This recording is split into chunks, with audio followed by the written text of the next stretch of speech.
We are all related.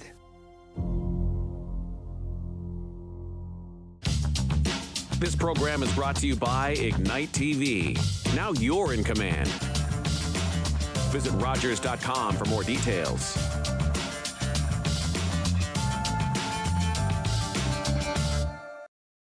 The opinions expressed in the following programs are those of the participants and do not necessarily reflect those of Rogers Cable or Rogers TV.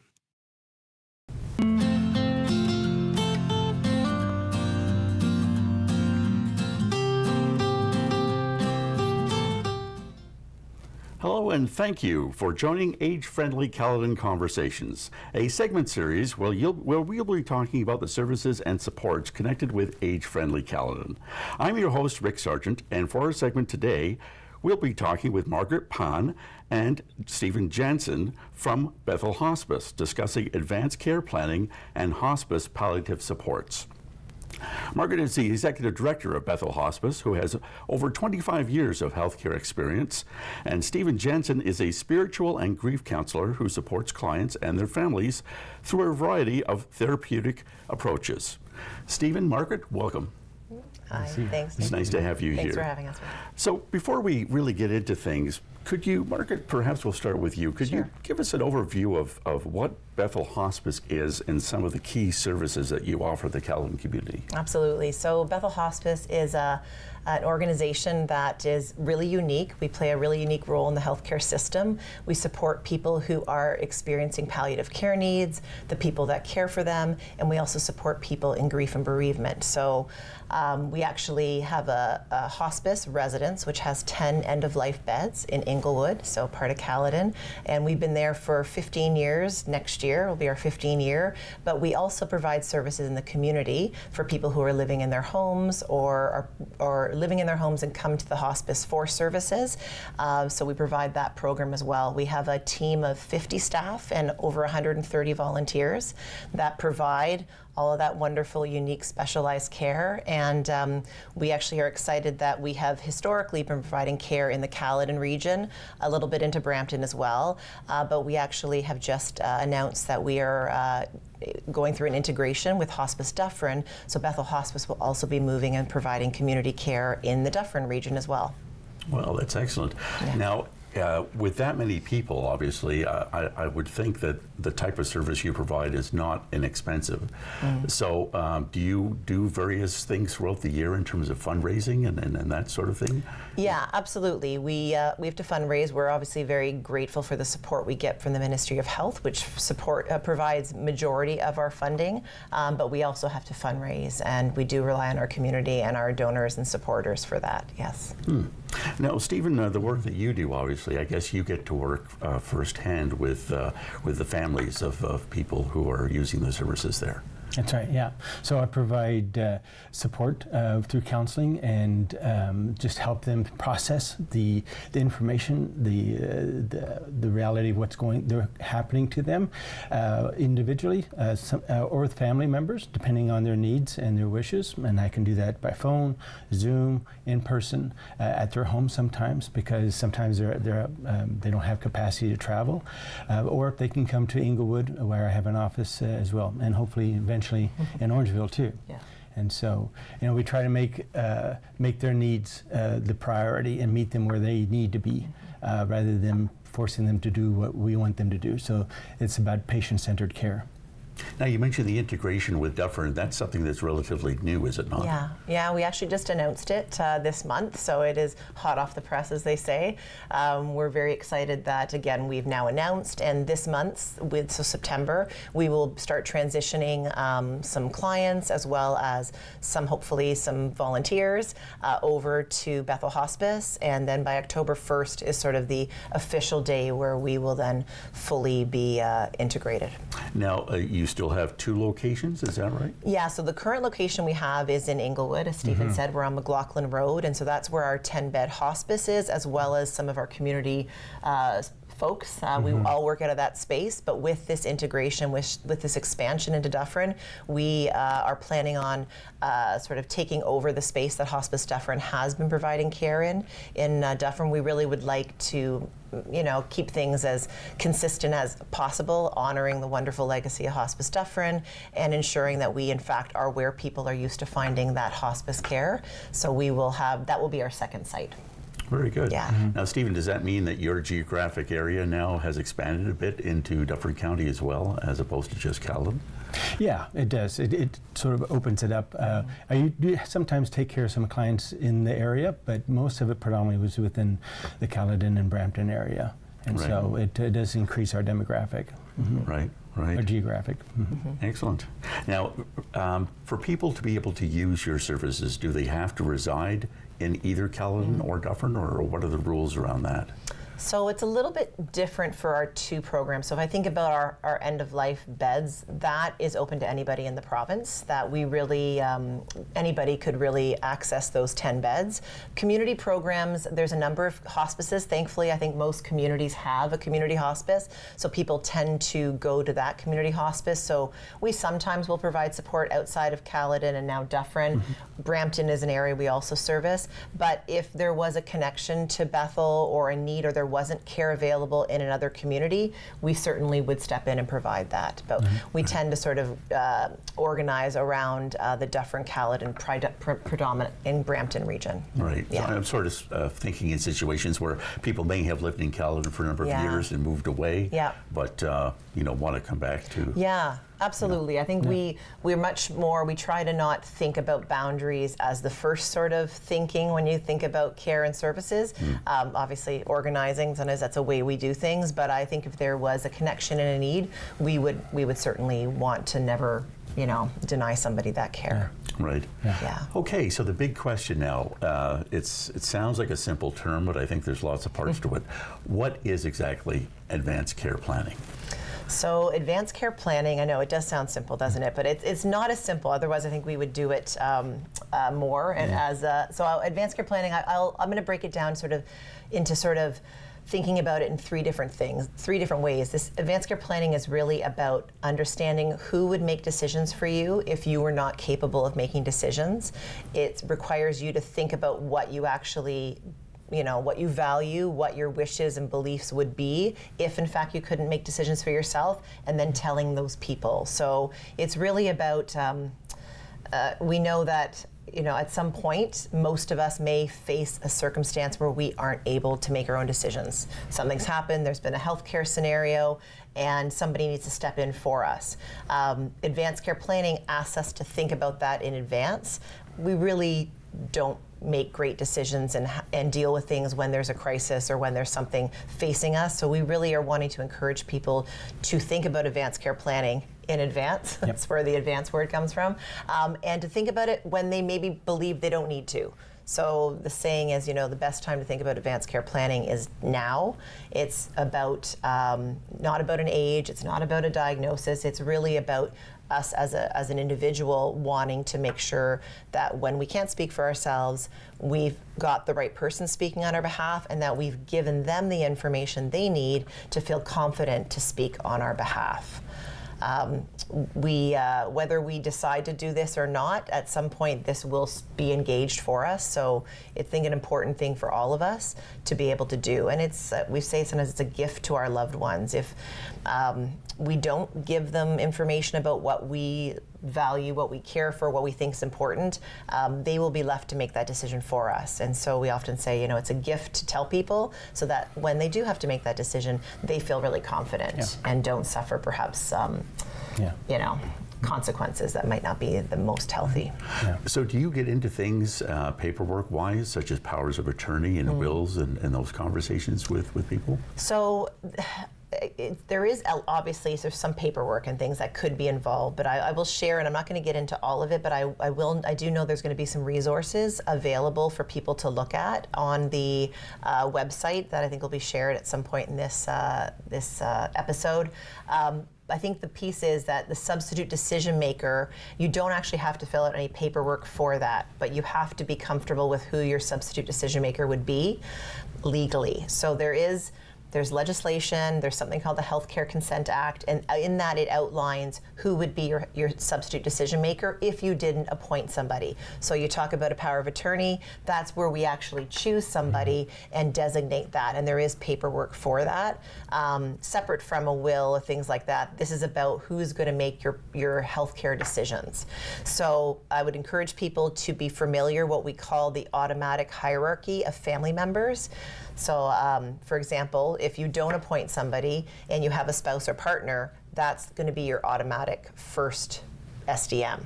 If you don't have a spouse or partner, it would be parents or children. And then there's a whole list that goes in order. And again, we won't go through all of it now, but I want people to be familiar with it, because if you don't love who your automatic family member would be, then I would certainly encourage you to seek out somebody who would be then your power of attorney, which would actually override the family hierarchy. Right. So, yeah. In your experience, do you find that people are more educated now than they used to be in terms of pre-planning and making decisions for loved ones? What do you think, Stephen? Yeah, it's complex. It depends on age, but by and large, I think they're becoming more educated, because the end of life is a little more socially accepted discussion, especially here in Canada, and necessary. It just takes initiation, and it takes prompting sometimes, and it takes encouragement. It's not life of the party conversations, right? And so, and like Margaret said, when to talk about it is now, because life is full of stages and phases, and this is fluid.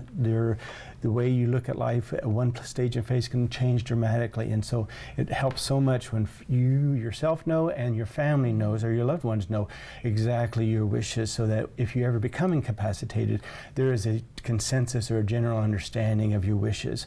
And that's the biggest thing, is breaking some of those glass ceilings of getting that communication and allowing, because it helps people. It helps them settle and understand, oh, this is what they wanted, rather than, well, we never talked about it, so this is what I want, which is not what you want to talk about. It's your wishes and your will that needs to be discussed. Now, Stephen, in your role, do you act as a facilitator in some cases in terms of families now that want to have these conversations? Do you kind of help them get past some of the more difficult Absolutely. difficult topics? Yeah. It is overwhelming at times, because all of a sudden you're faced with maybe a terminal or life-limiting illness, and treatments are no longer possible, and so you have to think about end of life, and it's a game changer for a lot of people. We're not wired that way.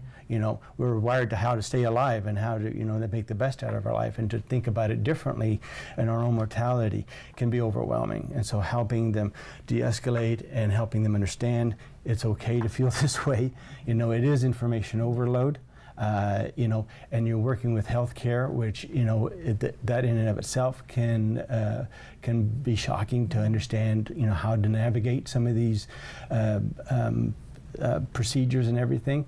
It helps them understand how to work with that information and then channel it so that they can make good decisions, and then inform their family and friends, and initiate that, because family and friends also they're struggling too to work with this information and how to help their loved ones. Right. So. Right. Awesome.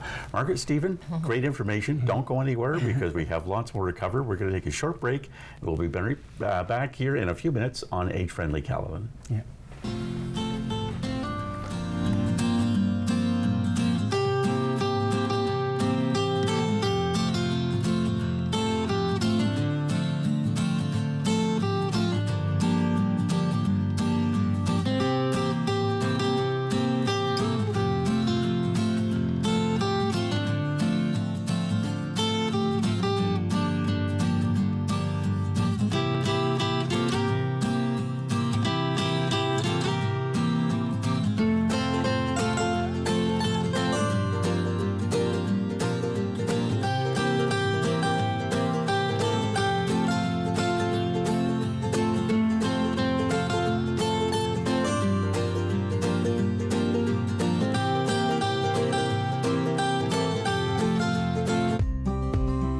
Passionate content creator ready to expand your audience reach? Do you have unique stories, captivating hobbies, or special interests that deserve a spotlight? Rogers TV is here to amplify your voice within the community. We offer you the platform to broadcast your content to a wider audience. And the best part, it's completely free. Don't miss this opportunity to share your vision and engage with viewers. Find out how Rogers TV can transform your content journey today.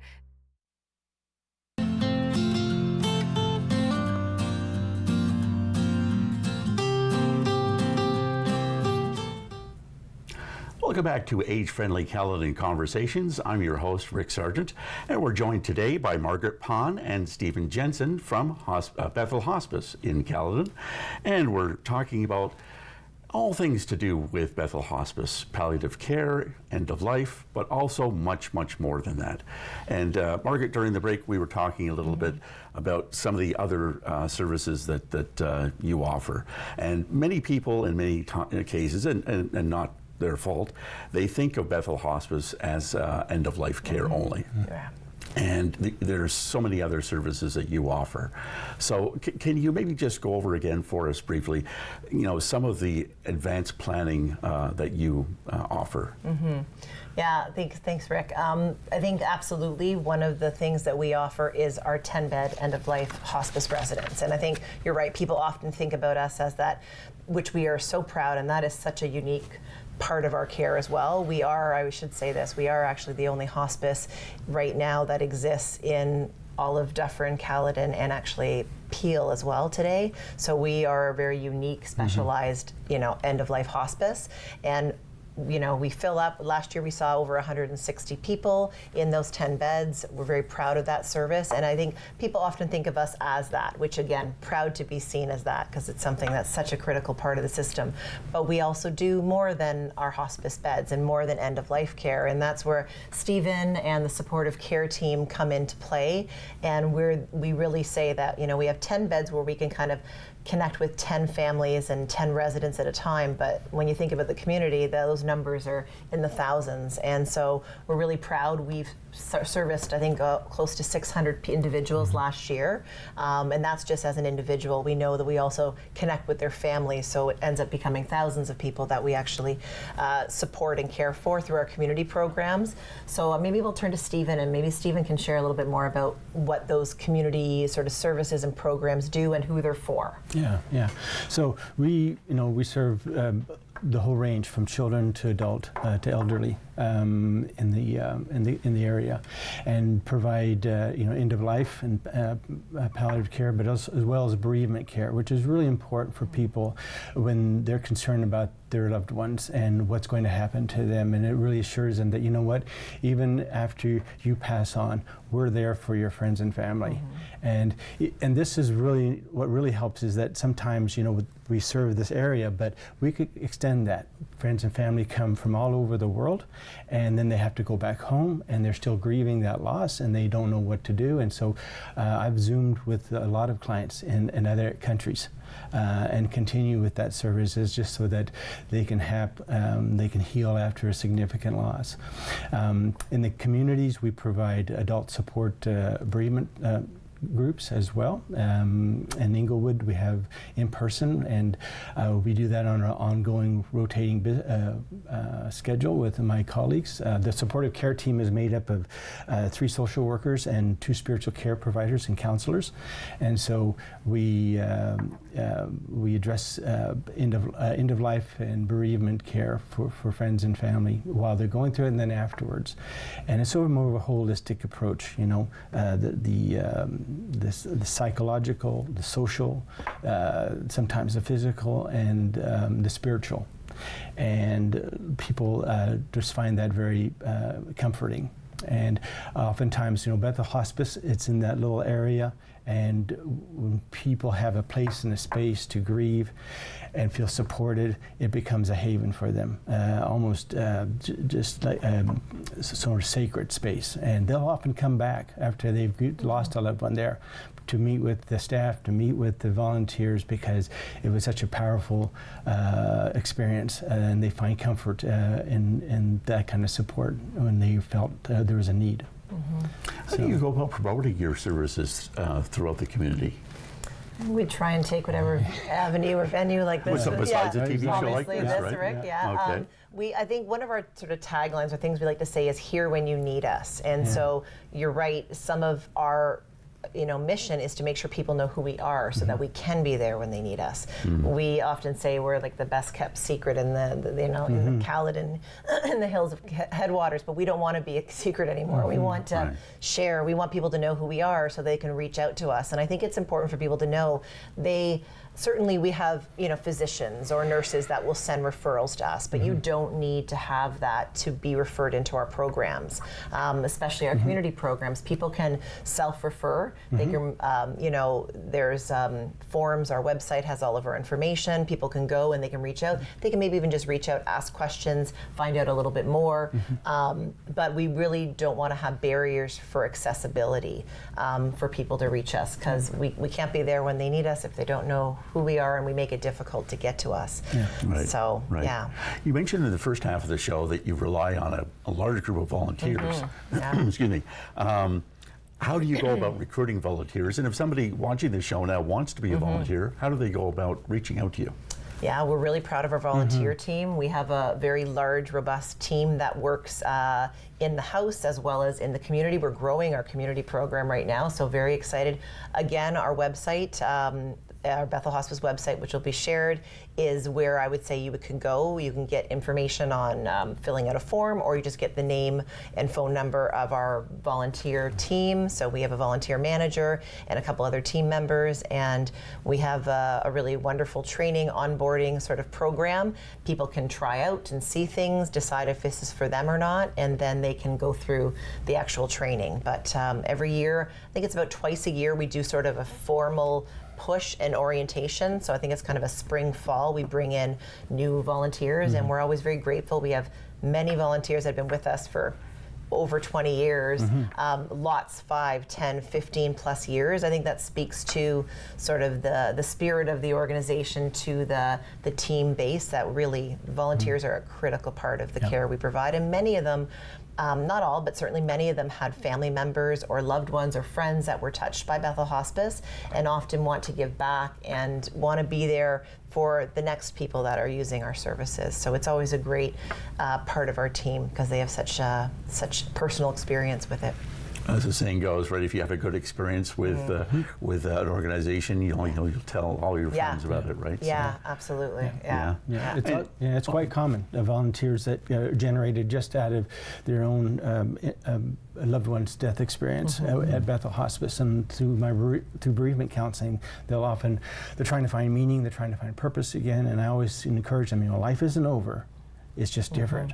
And they sometimes find the different way of volunteering at Bethel Hospice. And it's not only, you can meet with and work directly with the residents after training and orientation, but there's landscaping, there's kitchen, there's reception. It's a wide demographic of expertise. And so if you have a skill set that is oriented for Bethel, you could probably use it. And a lot of people will volunteer and then find, again, that place and space where we had such an impact. They just want to give back. And I think that's a great testimony to Bethel, that, here's a community responding positively because they want to volunteer, and healthcare needs that kind of representation from the community. I was going to say, I've had the privilege of visiting your facility in Inglewood and looking at the grounds. It's always immaculate. So obviously it takes a large group of people to be out there every day tending to the flower beds and the grass and keeping everything looking great like it does. Yeah, we have a tremendous team, and yes, you mentioned our gardening team, and there are dozens and dozens of hands that go into that soil and help make that such a beautiful place for people who are going through such, difficult, vulnerable part of their life, and we hear that all the time. And so shout out to our amazing landscaping and gardening volunteer team, because really that is done almost exclusively with volunteers. And that's accessible to the residents themselves. They have access to that, as well as their families. We've done lots of birthday parties, anniversaries, weddings, you know, Yeah. where, you know, the loved one can't move, so they come and they celebrate there. And, you know, it's just a place and a space where they can be. And hospitals can't give that kind of continuity and consistency, but Bethel has that atmosphere and space where it's about, you know, their well-being, it's about comfort and dignity and respect. Absolutely. And you do presentations out in the community as well, I'm assuming. Yeah, we absolutely do. And I think, you know, speaking about the integration into the Dufferin region, this is an opportunity for us to be able to sort of get out there again and share more, build that awareness. It's one of our strategic priorities, is to build awareness of our services with the community, again, so they can access. We look forward to the time where we can keep growing and adding, so that we know there are more needs that out there that we aren't aware of. And so really a part of our mission is to making sure that we're the leaders in hospice palliative care. People know who we are, what we do, and that they are able to reach out, or we're able to help find them. So we work with the healthcare system. So we, if somebody comes to us and they find us, but they have other needs, we will make sure that we will connect them to those other partners. We work with the hospitals, the home care, the physicians, you know, you name an organization in the healthcare system, we're connected and we have relationships. So we rely on people to be identified to us and for us to do the same. It's really, like Stephen said, that holistic care. We often say, you know, palliative care is a team sport, because although we certainly feel we are the experts in this specialized field, we work with others. We never do everything exclusively only with Bethel. There's always going to be a partnership with another healthcare provider. So it's important that people know that, because we want people to know that we will make sure that all their needs are addressed. Right. So you're not directly connected with the healthcare network, but you work with everybody in Well, the we are healthcare part of the Hills of Headwaters Ontario Health Team. So Okay. there is, Right. so the Hills of Headwaters Ontario Health Team is really all the healthcare and social sort of service folks covering Dufferin and Caledon, and we are a member of that organization, or association, I guess. And so because of that, that lets us make sure that, you know, we can contribute where we can, people know who we are, and then we know who everyone else is. So. Right. Yeah. Very good. Yeah, I mean, I guess a key takeaway from today's conversation is really understanding that Bethel Hospice is not just end of life. Yeah. There's, as we talked about, the advanced planning, right? That really is crucial for people to actually engage in. As you know, we nobody likes to think about death. Right. You know, as Stephen, as you said earlier, we, you know, as humans, we want to. You know, try to think about living, right? How do we live better? Yeah. But unfortunately, the reality is that you know, things don't always go that way. Right? But we often say, though, that you really only die one day. So every other day you are living, and we really believe that hospice palliative care is about quality living until you die, and then care for those who loved you after you're gone. It is full circle. It is full continuum. So, Right. yeah. Right. Yeah, it's empowering them and empowering and giving them some control as much as they can to make the decisions that they want to make, and inform and educate their family friends. And that, you know, that's one of the things is, you know, this is so life-giving, and it has so much potential to create, you know, well-being. And help people grieve in a healthy way rather than a dysfunctional way. Right. And it just needs early intervention. The earlier, the better. You know, it doesn't mean if you talk about it's happening tomorrow. It means, you know, you're engaged and you're an active participant then, rather than passively watching it happen. You can be make it happen. Right. Excellent. Well, Margaret, Stephen, thank you very much for joining us today and giving us all that great information. And we look forward to hearing more from Bethel Hospice in the months to come. Thanks so much. You're very welcome. Thanks for having us. Thank you for joining us today again.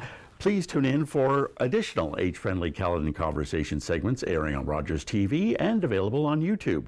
For more information on these and other programs designed to help Caledon residents age well and in place, please reach out to Age Friendly Caledon by phoning 311, emailing adult55@caledon.ca, or visiting our website online at www.caledon.ca/adult55, where you would sign up for a monthly e-newsletter and keep yourself connected with news, events, programs, and more.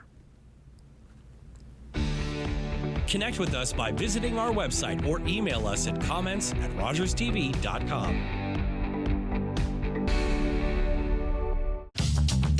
This program is brought to you by Ignite TV. Now you're in command. Visit Rogers.com for more details.